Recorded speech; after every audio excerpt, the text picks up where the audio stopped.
जिंदगी में अपनी तुलना किसी से नहीं करना चाहिए, क्योंकि जैसे चांद और सूरज की तुलना किसी से नहीं की जा सकती है, क्योंकि यह अपने समय पर ही चमकते हैं। ठीक उसी प्रकार आप अक्सर यही सोचते रहते हैं कि जब मैं कोई काम करूंगा तो लोग क्या सोचेंगे, वह क्या सोचेंगे, दुनिया क्या सोचेगी। लेकिन जब आप इससे ऊपर उठकर कुछ सोचते हैं तो आपकी जिंदगी सुकून का दूसरा नाम हो जाता है। यदि आपको किसी काम को करने में डर लगे या फिर शर्म आए तो याद रखना, यह संकेत है कि आपका काम वाकई में बहादुरी से भरा हुआ है। कोई भी कर्म करने से पहले यह बात हमेशा ध्यान रखो कि फल की चिंता कभी मत करो। फल की चिंता छोड़कर कर्म करने वाला पुरुष ही अपने जीवन को सफल बनाता है।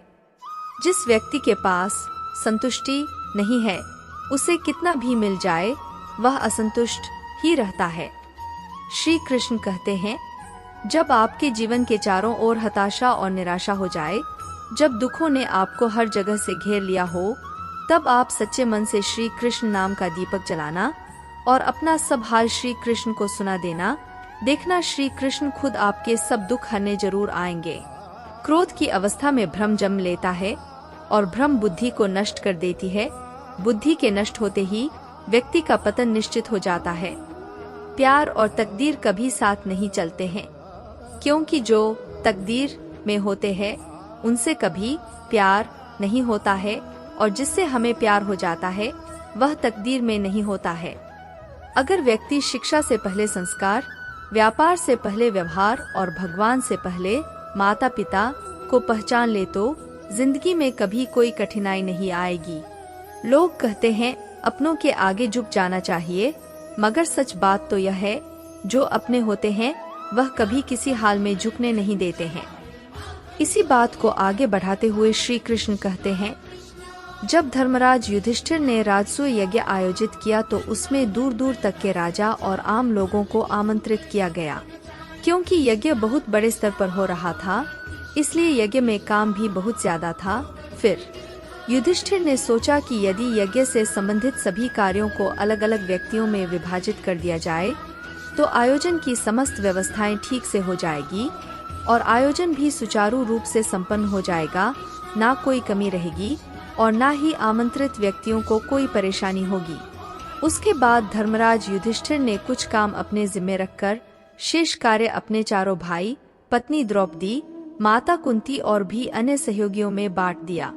जब समस्त कार्यों का विभाजन हो गया और सभी ने अपना कार्य पूर्ण समर्पण के साथ करने का आश्वासन दिया, तभी श्री कृष्ण वहां पहुँचे और धर्मराज से कहा, हे धर्मराज युधिष्ठिर, आपने यज्ञ को सुचारू रूप से संपन्न कराने के लिए सभी को कुछ न कुछ काम सौंपा है। मुझे भी कोई काम दीजिए। यूं ही हाथ पर हाथ धरे तो नहीं बैठ सकता हूँ ना। युधिष्ठिर सहित सभी पांडव श्री कृष्ण के प्रति अत्यंत श्रद्धा भाव रखते थे, इसलिए युधिष्ठिर ने उनसे आग्रह किया और कहा, हे प्रभु, आपकी कृपा के बिना तो कुछ भी संभव नहीं है।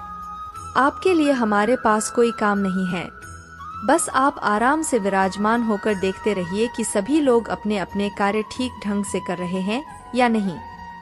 श्री कृष्ण बोले, मैं बिना कार्य के तो रह ही नहीं सकता हूँ, कोई काम तो मेरे लायक अवश्य होगा। युधिष्ठिर हंसकर बोले, मेरे पास तो आपके लिए कोई काम नहीं है। यदि आपको कुछ करना ही है तो आप स्वयं अपना काम तलाश लीजिए। श्री कृष्ण बोले, तो ठीक है, मैंने अपना काम खोज लिया। युधिष्ठिर ने श्री कृष्ण से पूछा, आपने इतनी जल्दी कौन सा काम खोज लिया प्रभु? श्री कृष्ण ने युधिष्ठिर से कहा, मैं सभी का जूठा पत्तल उठाऊंगा और सफाई करूंगा। यह सुनकर युधिष्ठिर हैरान रह गए। फिर उन्होंने श्री कृष्ण को रोका, लेकिन श्री कृष्ण यज्ञ के दौरान अपनी सेवा कार्य को किया और असीम सुख का अनुभव भी किया। सेवा परम आदर्श है। यह दूसरों के प्रति वह सद्भाव है जो लोक कल्याण को साकार करता है। इसलिए दोस्तों, श्री कृष्ण उपदेश में कहते हैं कि शर्म इंसान को कभी आगे नहीं बढ़ने देता है। इंसान को चाहिए कि वो बिना किसी शर्म के अपने कार्यों को निरंतर भावपूर्ण करना चाहिए। अगर आपका मन संतुष्ट है तो यह याद रखना कि प्रभु की कृपा आप पर बन रही है।